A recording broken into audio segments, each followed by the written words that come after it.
প্রকৃতি পরিবর্তনশীল, কৃষকের নতুন বাস্তবতা। প্রকৃতি সবসময় পরিবর্তনশীল।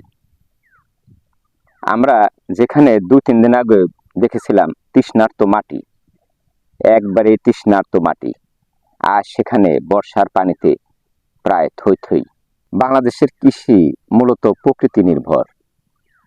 মৌসুম পরিবর্তনের সঙ্গে সঙ্গে কৃষকের পরিকল্পনাও বদলে যায়। বর্ষার এই পানি একদিকে যেমন মাটির আর্দ্রতা বৃদ্ধি করে, ভূগর্ভস্থ পানির স্তর পুনরুদ্ধারে সহায়তা করে, তেমনি সঠিক ব্যবস্থাপনা না থাকলে জলাবদ্ধতা ঝুঁকিও তৈরি করতে পারে।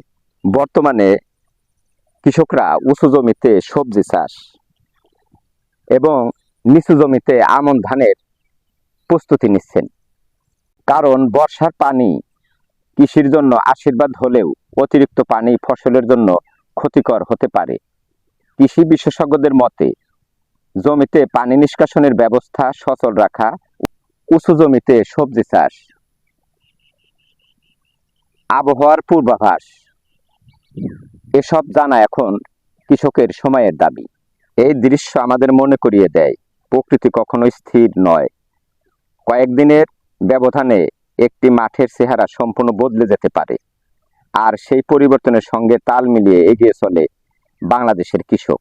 প্রকৃতির এই রূপান্তর শুধু ঋতুর পরিবর্তনের গল্প নয়, এটি কৃষির অভিযোজন, কৃষকের সংগ্রাম এবং খাদ্য উৎপাদনের এক চলমান অধ্যায়ের গল্প।